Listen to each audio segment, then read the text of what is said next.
institution and domestic investors. Let's listen to what Yin Kasani has to say about this now. It is very significant and a historic day indeed for Nigeria through the Debt Management Office. And it is the listing of the 1 billion Eurobond that Nigeria issued a few weeks back on the FMDQ OTC exchange. Stanbic IBTC, we were privileged to act as financial advisors to the DMO on that assignment. Your question was on the relevance or significance for the local market. If we were listing a bond issued, if we were listing on the London Stock Exchange, we might as well also list on our exchange in Nigeria. What that does is that it provides an alternative for investment managers so that they can invest in instruments issued by the country, Nigeria. So for local fund managers, this gives them access to that instrument. Now let's switch gears again and go into the OTC markets proper to review the performance for this week. And we'll begin with the Treasury Bills segment of the FMDQ OTC markets, where we're just coming from. Activities in the T-bills markets opened the week soft as investors awaited primary market auctions slated for Wednesday. Yes, that eventually came in with a kind of review afterwards, but if you take a look at the 29th of June 2017 security, came in with just 8 deals at a value of 15.06 billion naira and at 18.09 discount high percentage there.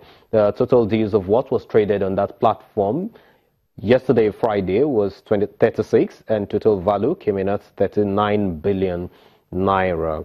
And the corporate bonds is not one area that we usually look at on capital markets, but this evening I've decided to bring some of the securities that we have in the Nigerian corporate Eurobond market, and performance of this segment of the market was mixed as yield fell on Zenith 2019 down 47 basis points week on week, and First Bank 2020, which also declined 12 basis points week on week. All Access Bank PLC's instruments enjoyed positive sentiments with yield on Access 2017, Access June 2020, and Access October 2021 declining with the numbers that you see there on the screen.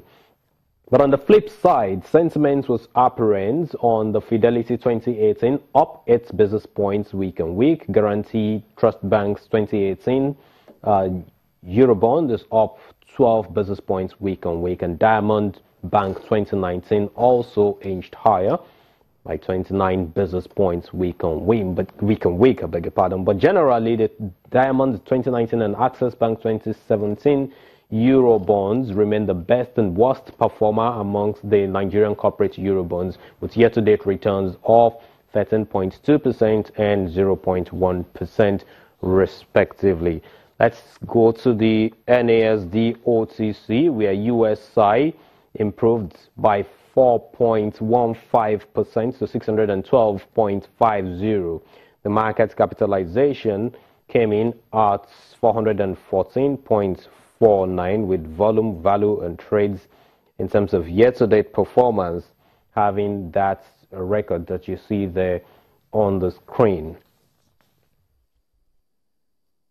Now, African markets also they came in with some figures. A lot of the markets in the African market that we track looking good at the moment, with Johannesburg Stock Exchange, EGX 30, except for the NSE Kenya, that has a decline of 2.56% week to date.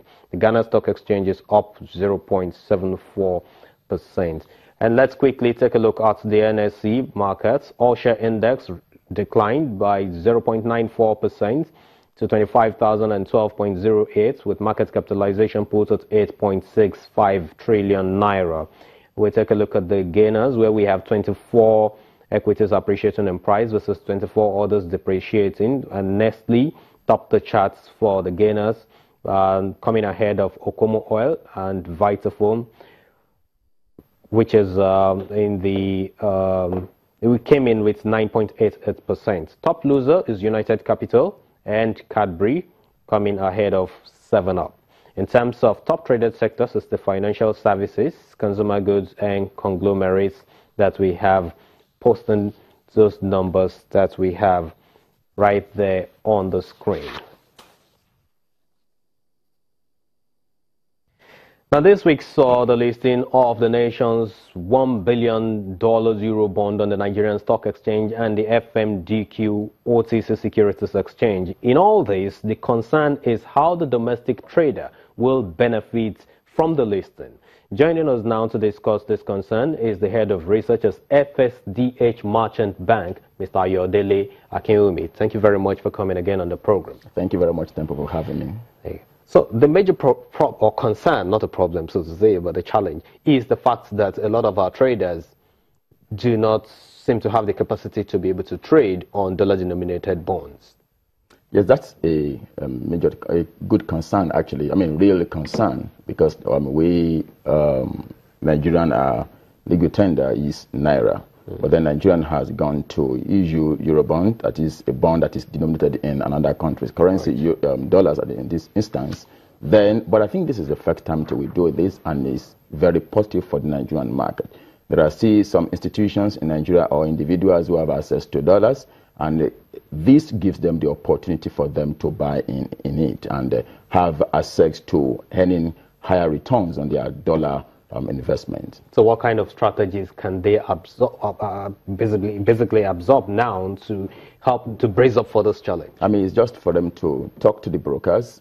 It's listed on the NSE, the Nigerian Stock Exchange, and also the OTC market. I mean, so you talk to your broker and they will get it for you, provided you have the dollars to take advantage of it. And I think it's very positive for them, and it's going to retain dollar currency here also. From the researcher's perspective, do you think the fact that we have dollar scarcity now, with that we'll still be able to get dollars into for the subscription, good subscription for this bond? Now, this is not a primary market. It's going to increase liquidity. There are people who have access to dollars, who wants to invest. Now, people who have that money, who are just keeping it in an instrument that is getting 0.2% turned over for any purpose. Yeah, so this can provide avenue for them to invest and earn good yield. All right, Mr. Akinwumi, let's go for the break now, and when we come back, of course, we'll have more time to talk about these and many other issues in the capital market. We'll be right back after this timeout.